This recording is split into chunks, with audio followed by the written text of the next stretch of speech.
Morning మ్యాగజైన్కి స్వాగతం. ప్రముఖ దినపత్రికలు వస్తున్న వార్తల వెనక జరుగుతున్న పరిణామాలు చూద్దాం.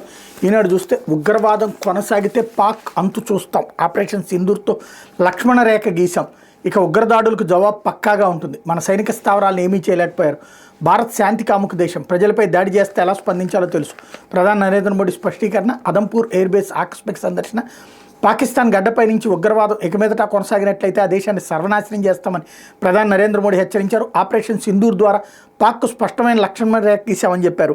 ఎవరైనా ఉగ్రదాడి చేస్తే భారత్ జవాబిస్తుందని చెప్పి అది పక్కాగా ఉంటుందని స్పష్టం చేశారు. ఇటీవల దాడుల్లో భారత్కి చెందిన S-400 క్షిపణి రక్షణ వ్యవస్థను పంజాబ్లోని అదంపూర్ వైమానిక స్థావరాన్ని ధ్వంసం చేసినట్టు పాక్ తప్పుడు ప్రచారం చేసిన నేపథ్యంలో సరిహద్దుకు 100 కిలోమీటర్ల దూరంలో ఉన్న ఈ స్థావరాన్ని మంగళవారం ఆయన సందర్శించారు.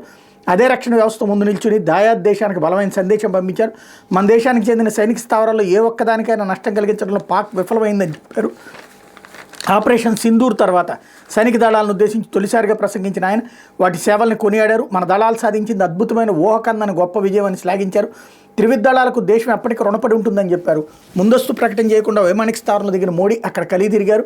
వాయుసేన సిబ్బందితో ముచ్చటించి వారి భుజం తట్టారు. తాము చేపట్టిన ఆపరేషన్ వివరాలు మోడీకి బలగాలు వివరించాయి అన్నటువంటి వార్తని హైలైట్ చేశారు. లేకపోతే స్వర్ణాంధ్ర సాధనకు సంకల్పం 21, 22, 23 తేదీల్లో అధికారుల పల్లెబాట, సివిల్ సర్వీస్ అధికారులతో పాటు శాఖాధిపతులు 2 రాత్రులు 3 పగళ్ళు అక్కడే అందరితో మాట్లాడతారు. సాధక బాధకాలు వింటారు. IAS, IPS, IFS అధికారులతో పాటు శాఖాధిపతులు ఈ నెల 21, 22, 23 తేదీలో పల్లెబాట పడుతున్నారు. స్థానిక సచివాలయంలో కానీ, అంగన్వాడీ కేంద్రం, పాఠశాల భవన్లో కానీ 2 రాత్రులు నిద్రలు చేస్తారు. 3 పగళ్ళు అక్కడే ఉంటారు. ప్రజలు సాధక బాధకాలు తెలుసుకుంటారు. సివిల్ సర్వీస్ అధికారులంతా పల్లె నిద్ర చేయాలని ముఖ్యమంత్రి చంద్రబాబు ఆదేశాలకు అనుగుణంగా ప్రణాళికా శాఖ ఈ మేరకు కార్యాచరణ సిద్ధం చేస్తుంది. ఈ కార్యక్రమానికి స్వచ్ఛాంధ్ర సంకల్పం అని పేరు పెట్టారు. స్వర్ణాంధ్ర సంకల్పం అని. దీనికి సంబంధించిన ఇప్పటికే ముసాయిదా మార్గదర్శకాలు రూపొందించారు. వాటిని సీఎం దృష్టికి తీసుకెళ్లి ఆయన సూచనలకు అనుగుణంగా నిర్ణయం తీసుకొని ఉన్నారు. కార్యక్రమం అమలుకు సంబంధించి త్వరలో అధికారులకు కార్యశాల నిర్వహించబోతున్నారు అన్నట్టు వార్తని హైలైట్ చేశారు. అయితే 3 నెలల్లోగా AI ఆధారిత పన్నుల వ్యవస్థ, ఆదాయ పెంపుకు 30 ఏళ్ల ఫలితాల ఆధారంగా ప్రణాళికలు, అంతర్జాతీయంగా ఎర్రచందనం విక్రయాలపై కమిటీ, ఆదాయార్జన శాఖల సమీక్షలో సీఎం చంద్రబాబు ఆదేశాలు. భవిష్యత్తులో ప్రభుత్వ ఆదాయం పెరిగేందుకు గత 30 ఏళ్ల ఫలితాల ఆధారంగా ప్రణాళికలు సిద్ధం చేయాలి ముఖ్యమంత్రి చంద్రబాబు ఆదాయార్జన శాఖలను ఆదేశించారు. ఇందుకు ఎలక్ట్రానిక్స్ IT సేవలను విస్తృతంగా ఉపయోగించుకోవాలని స్పష్టం చేశారు. ప్రతి శాఖకు AI బృందం తప్పకుండా ఉండాలన్నారు. పన్ను చెల్లింపుదారులకు AI టూల్ ద్వారా సేవలు అందించేలా 3 నెలల్లోగా AI ఆధారిత పన్నుల వ్యవస్థకు ఏర్పాటు చేయాలని ఆదేశించారు. సచివాలయంలో మంగళవారం ఆదాయార్జన శాఖలపై ముఖ్యమంత్రి సమీక్ష నిర్వహించారన్నటువంటి వార్తని హైలైట్ చేశారు. పెద్దిరెడ్డి కుటుంబ సభ్యులపై క్రిమినల్ కేసులు, అటవీ చట్టాల కింద కేసులు పెట్టాలి, సహకరించిన అధికారులపై శాఖాపరమైన చర్యలు ముఖ్యమంత్రి పవన్ కళ్యాణ్ ఆదేశం.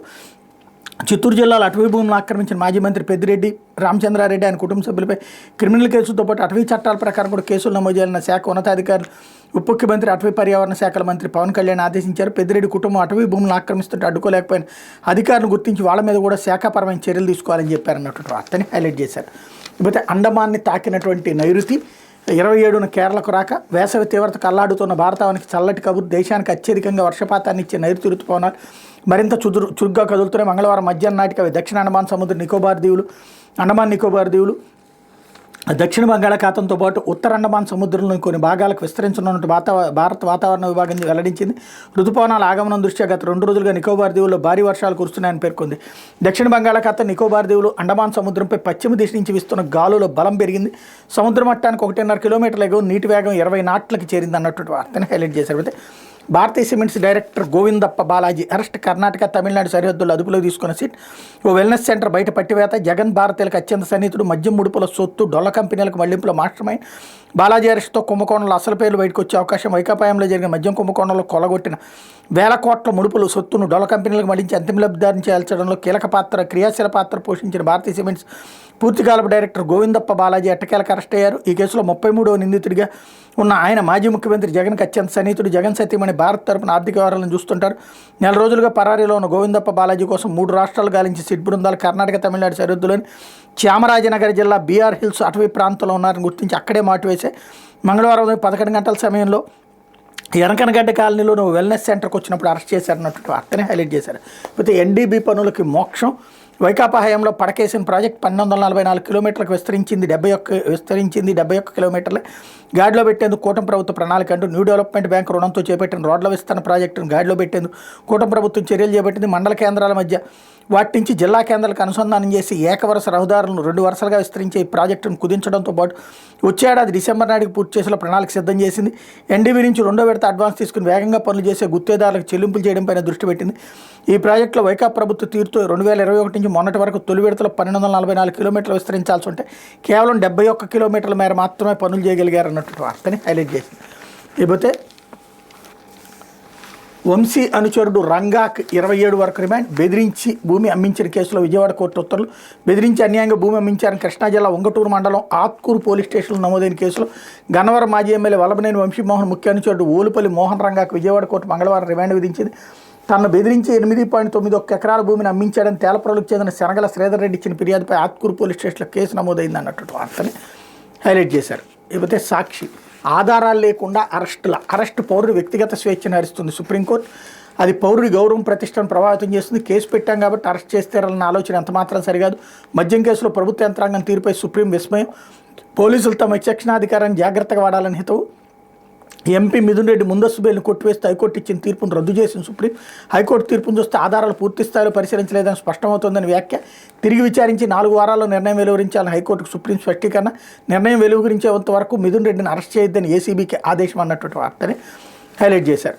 అయితే బాలాజీ గోవిందప్ప అరెస్ట్ సంగతి తేలుస్తాం అంటూ మీరేం చేస్తున్నారో స్పష్టంగా కనిపిస్తుంది. వ్యవహారాన్ని మరింత మురిగ్గా మార్చొద్దు.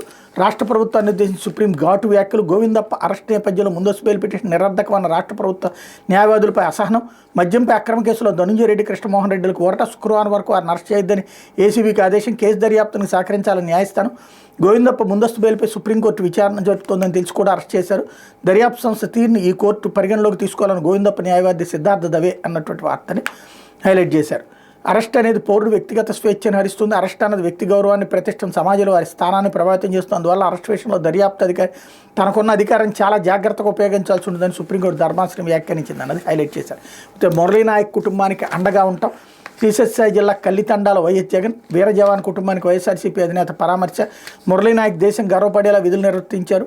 యావత్ దేశం రుణపడి ఉంటుంది. వైఎస్ఆర్సీపీ తరఫున 25 లక్షల సాయం, 50 లక్షల ప్రభుత్వ పరిహారం అభినందనీయం.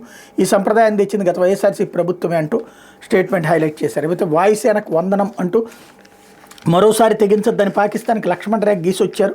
ఇండియన్ ఎయిర్ ఫోర్స్ పోరాట పటిమని శ్లాఘించిన ప్రధాని మోడీ.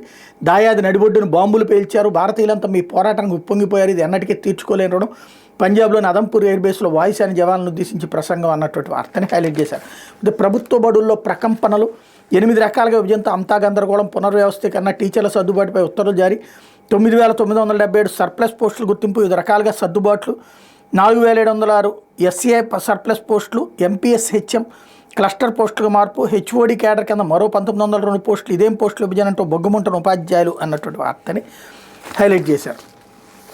ఈ ప్రభుత్వ బడుల్లో ప్రకంపనలు ఫుల్ డీటెయిల్డ్ స్టోరీ రాసుకొచ్చారు. బ్యాక్ సైడ్ రాష్ట్రంలో ప్రభుత్వ పాఠశాల విభజన పూర్తయింది. మొత్తం 9 రకాల పాఠశాలల వ్యవస్థను ఏర్పాటు చేశారు. ఆ పాఠశాలలో ఉపాధ్యాయులను సైతం సర్దుబాటు చేస్తూ ప్రభుత్వం మంగళవారం 19, 20, 21 జీవోలను జారీ చేసింది. పాఠశాల వర్గీకరణ, బోధనా సిబ్బంది వ్యవస్థీకరణ, పోస్టుల పంపిణీ, విధి విధానాలు వేర్వేరుగా పేర్కొంది. ఈ విభజన 2025-26 విద్యా సంవత్సరం నుంచి అన్ని ప్రభుత్వ మండల పరిషత్, జిల్లా పరిషత్, మున్సిపల్, గిరిజన సంక్షేమ శాఖల పాఠశాలకు వర్తించబోతోంది. ఫౌండేషన్ స్కూళ్లలో విద్యార్థులు మొదటి 30 మందికి ఒక సెకండరీ గ్రేడ్ టీచర్ ఎస్జిటి, 31 నుండి 60 మంది విద్యార్థుల వరకు రెండో సెకండరీ గ్రేడ్ టీచర్ని కేటాయిస్తారు. బేసిక్ ప్రాథమిక పాఠశాలలో మొదటి 20 మంది విద్యార్థులకి ఒక ఎస్జిటిని, 21 నుంచి 60 మంది వరకు రెండో ఎస్జిటిని ఇస్తారు. మోడల్ ప్రైమరీ స్కూళ్లకు విద్యార్థుల సంఖ్య 59 మంది వరకు. Primary school head master, school అసిస్టెంట్తో పాటు 3 ఎస్జిటి పోస్టులు. విద్యార్థుల సంఖ్య 60 దాటితే పిఎస్, హెచ్ఎం, ఎస్ఏతో పాటు 4 ఎస్జిటి పోస్టులు ఉంటాయి. అప్పర్ ప్రైమరీ స్కూళ్లలో 1 నుంచి 5వ తరగతి వరకు basic primary school, model primary school విధి విధానాలు వర్తింపజేస్తారన్నట్టు వార్తని హైలైట్ చేశారు. చిల్లర లేకపోయినా చిల్ అవుతున్నారు. ఖజానా నిండుకున్న సోకుల కోసం నిధులు పందారం. అద్దె భవనంలోకి ఏపీ ఎంఎన్ఐడిసి చైర్మన్, ఎండీ ఛాంబర్ల మరమ్మతులకు 80 లక్షల వ్యయం. ప్రజాధనాన్ని సోకుల కోసం ఖర్చు చేయడానికి చేతికి ఎముకలేని చందంగా కూటమి నేతలు వ్యవహరిస్తున్నారు. గుంటూరు జిల్లా అమరావతిలోని ఏపీ ఎంఎన్ఐడిసి కార్యాలయం అద్దె భవనంలో నడుస్తుంది. ఆ కార్యాలయం సంస్థ చైర్మన్, ఎండీ ఉండే 2 గదులకు మరమ్మతులకి పేరుతో 80 లక్షలు ఖర్చు చేశారు. AP medical services infrastructure development corporation చైర్మన్గా ఎంపికైన జనసేన పార్టీ నేత చెల్లపల్లి శ్రీనివాసరావు తన ఛాంబర్ మరమ్మతుల పేరుతో సోకుల కోసం ఏకంగా 40 లక్షలు వ్యయం చేశారు. తొలుత 30 లక్షలు, ఆ తర్వాత మరో 10 లక్షలు ఖర్చు చేశారు. తొలుత సంస్థ మేనేజింగ్ డైరెక్టర్ ఎండి గిరీషా చాంబర్కి 40 లక్షలు వెచ్చించి మరమ్మతుల పేరు సోకులు చేసుకున్నారు. దాన్ని చూసి చైర్మన్ కూడా తన గదికి సోకులు చేయాలని కోరగానే మరో 40 లక్షల నిధులు మంజూరు చేశారు.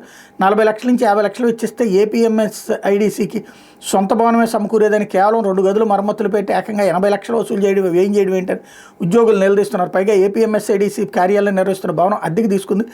అద్దె భవనంలో 2 గదుల కోసం ఇంత పెద్ద మొత్తంలో వ్యయం చేయడంపై విమర్శలు వ్యక్తమవుతున్నాయి. ఒక పక్క డబ్బులు లేవంటూనే సోకుల కోసం కన్సల్టెన్సీల పేరుతో ప్రజాధనాన్ని కూటమి నేతలు దోచుకు తింటున్నారు, ఉద్యోగ వర్గాలు మండిపడుతున్నాయి అన్నటువంటి వార్తని హైలైట్ చేశారు. అయితే సూర్యుడు సలసల అంటూ వెంకటగిరిలో 43.2 డిగ్రీల అత్యధిక ఉష్ణోగ్రత, అనేక చోట్ల 42 డిగ్రీలకు పైగా నమోదు. రానున్న 2 రోజులు ఎండల తీవ్రత, అక్కడక్కడ వర్షాలు. రాష్ట్ర వ్యాప్తంగా మంగళవారం ఎండల తీవ్రత కొనసాగింది. తిరుపతి జిల్లా వెంకటగిరిలో 43.2 డిగ్రీల అత్యధిక ఉష్ణోగ్రత నమోదైంది. అల్లూరు సీతారామరాజు జిల్లా కొండాయిగూడెంలో 42.9 డిగ్రీలు, నెల్లూరు జిల్లా దస్తగిరి, ప్రకాశం జిల్లా దరిమడుగులో 42.8, ఎన్టీఆర్ జిల్లా కొండపల్లి, ఏలూరు జిల్లా రాజుపోతిపల్లి, పల్నాడు జిల్లా అమరావతిలో 42.7, బాపట్ల జిల్లా నల్లపల్లిలో 42.4 డిగ్రీల ఉష్ణోగ్రత నమోదైనాయి అన్నటువంటి వార్తని హైలైట్ చేశారు. అయితే ఆంధ్రజ్యోతి ఆదాయం పెంచండి అంటూ